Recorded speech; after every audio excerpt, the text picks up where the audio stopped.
What is biodiesel? How is it different from other alternative fuels? What do firefighters need to know about it? Biodiesel is an alternative fuel produced from plant oils, animal fats, or restaurant grease. It's used primarily as a transportation fuel in diesel engines, but also sometimes as a heating fuel in domestic and commercial boilers. Biodiesel can be used in any engine that uses regular petroleum diesel. It has the added characteristics of reducing gas emissions and toxic air pollutants, as well as being biodegradable. Also, biodiesel is adaptable to a variety of uses since it can be blended in many different concentrations. Production of biodiesel is increasing in the United States. Consumers use more than 62 billion gallons of diesel, and now more than 500 million gallons of biodiesel every year. As of September 2008, there were 176 commercial biodiesel production facilities running, and another 40 under construction or expansion. It doesn't necessarily take a large production plant to make biodiesel. Small quantities can be produced with minimal equipment for small business or even home-based use. Responders need to be aware of the possibility of encountering biodiesel production in residential fires. Traditional methods of firefighting against hydrocarbon Class B fires by using foam have been found to be effective against biodiesel fuels. Although due to the increasing widespread usage of alcohol-based alternative fuels, consideration should be given to converting to the AR family of foams, since it works just as well on biodiesel. As alternative fuel usage keeps growing, the scope of firefighting and spill cleanup efforts is extended to include potential incidents at production facilities, storage facilities, transportation facilities and routes, distribution centers, businesses, and even homes. It's important for firefighters to know that all alternative fuels are not the same. Biodiesel is very different from ethanol. Even though biodiesel and ethanol can both be produced from plants, like soybeans or corn, they have very different characteristics. Ethanol is made by combining alcohol with sugar and can be used in gasoline engines. Biodiesel, by contrast, is made by using alcohol to remove glycerin from fats or plant oils and can only be used in diesel engines. It's interesting to note that ethanol is miscible with water, while biodiesel is not miscible with water. This difference in characteristics will have an impact on how fires can be effectively fought and how spills can be effectively cleaned.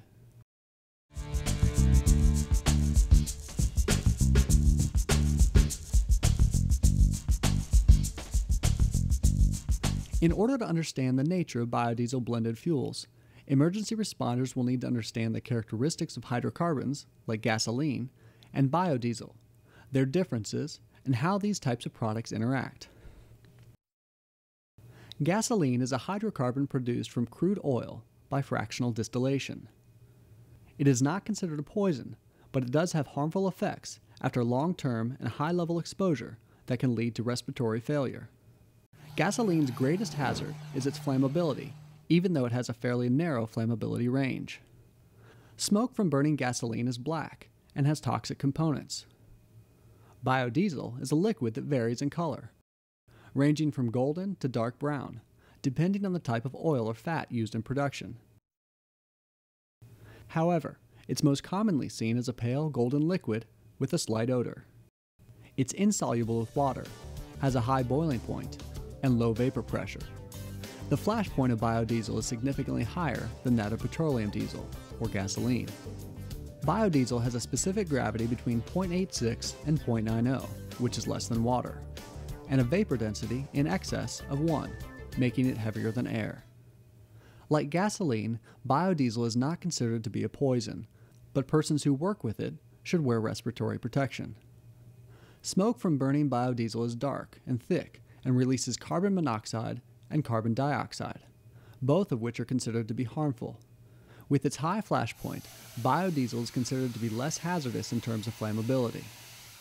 Biodiesel can be used alone or as a blended solution when mixed with traditional diesel fuel. Biodiesel blends are categorized by the percent of biodiesel in the mix, or the B factor. B100 is pure biodiesel. B20, the most common blend, contains 20% biodiesel, and so on. The mixing of biodiesel blended fuels can take place at a plant, splash mixed in the tanker trucks, or line mixed. No single method of blending biodiesel is any safer than another. Because biodiesel is rated as non-flammable, the higher percentage blend of biodiesel, the less flammable the mixture. It's important for responders to know the percentage of biodiesel in fires that they are fighting, due to the converse relationship between biodiesel and flammability. Even though biodiesel is practically non-flammable in its natural state, it does burn vigorously once it catches fire, and its thick smoke is hazardous to respiratory systems.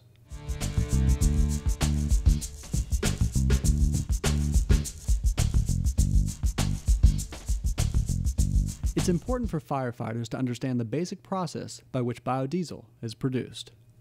The feedstock, consisting of plant oils, animal fats, or restaurant grease, is heated and mixed with alcohol through the use of a chemical catalyst.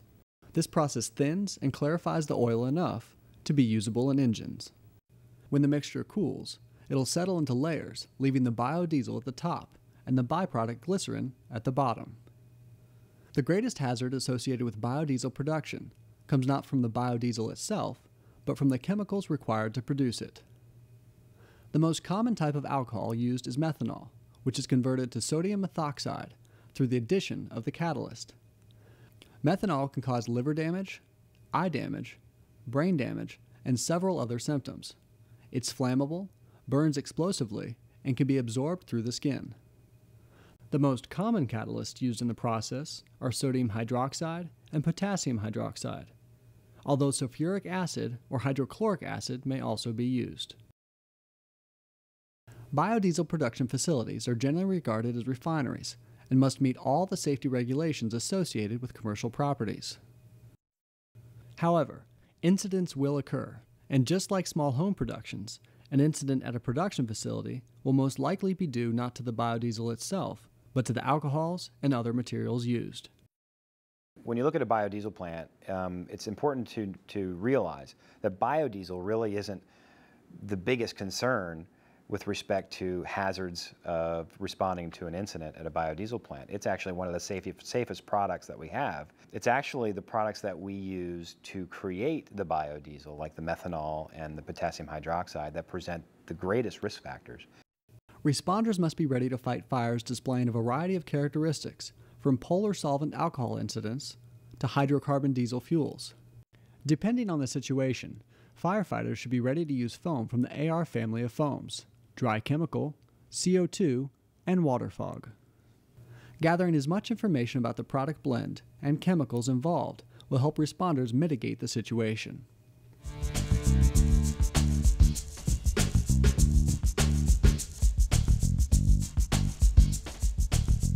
The most important factor in successfully responding to a facility incident is pre-planning. Having meetings early and often to discuss your department's roles and planning for emergencies, while considering the facility's expectations and capabilities, is absolutely necessary. If there were to be an incident here, and I had the opportunity to talk to the local firefighters and have them come in, I would want them to know everything about this plant. I would want them to know how many employees I had, where those employees were located, equipment, materials that I have on board, what I use in the process, where they're stored, what they're susceptible to, what their issues are, and God forbid a fire, how to fight that fire, dependent upon where the fire is occurring. If the fire is occurring at the biodiesel loadout, you treat it like biodiesel. If it's occurring at a methanol mix tank, you treat it like an alcohol fire. There are so many potential variables at a biodiesel plant that you really need to understand how the plant works. Fire departments should acquire floor plans, layouts, and as much information as they can about facilities in their area. Every facility will vary, but they will all contain these basic areas. An administration building with offices. Process building. This is where the materials are made into biodiesel. The process building will contain numerous hazardous materials, some in large quantity, such as ethanol, corrosives such as methanol, hydrochloric acid, phosphoric acid, sodium or potassium hydroxide, and sodium methlate. Some facilities may use nitrogen to blanket flammable processes involving methanol, creating a potential low oxygen hazard. It's critical that you identify what hazardous materials, storage container types, and quantities are located at the facilities in your jurisdiction. Physical hazards may include high-temperature liquids and steam, electrical, heights, mechanical, and permit-required confined spaces. MCC rooms. The Motor Control Center contains the electrical control for process functions such as mixer, pump, and conveyor in a facility. A typical facility will have 2 to 4 MCC rooms containing several banks of high-voltage 480-volt buckets and often high-voltage 600-volt transformers. Hazards of the MCC rooms include typical dangers of high voltage, electrical shock, and arc flash potentials. Tank farm and bulk storage. The tank farm area of a typical facility will contain 6 tanks ranging in capacity from 500 gallons to 1 million gallons. The fire department must be familiar with the types of storage tanks, products involved, capacity of storage tanks, and any spill or fire protection systems. It's common to have the following tank contents: methanol, hydrochloric acid, phosphoric acid, sodium or potassium hydroxide, sodium methylate, biodiesel, and glycerin. Product loading, rail and highway. Here, railcar tanks and highway tank trucks are loaded with biodiesel and glycerin for shipment. This is also the area where the flammable and corrosive chemicals are delivered to the facility. Every facility has many safety designs and features built into the plant. Your local jurisdiction and/or state may have specific codes and regulations for hazardous materials, fire, and life safety. The facility typically is engineered and designed following nationally recognized codes and standards, along with insurance carrier requirements, even if the jurisdiction does not have adopted codes or standards. Every biodiesel company runs their operation differently. In the United States, there are hundreds of biodiesel facilities. All of them are pretty much different or unique from one another. And without going out to your local, you can't read a book on biodiesel production and think that you're prepared to go out and respond to an incident, because you're simply not going to be that way. It's imperative that your fire department is aware of the specific systems being used in the facilities in your jurisdiction.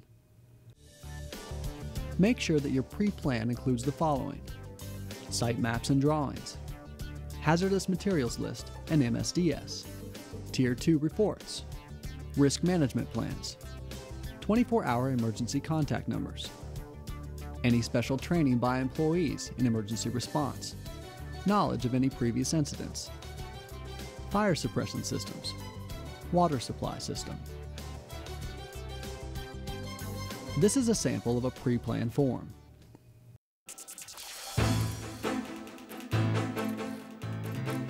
You'll need to understand your local and state fire codes that may pertain to the use and storage of flammable and corrosive materials. Remember, the safest, most effective way to deal with an incident is to plan ahead. Essentially, it comes down to get to know your biodiesel plant and know everything about it if you want to be safe. Because, I mean, if you're going to respond to a fire, you want to be able to leave after you put the fire out. You want to live another day and fight another fire.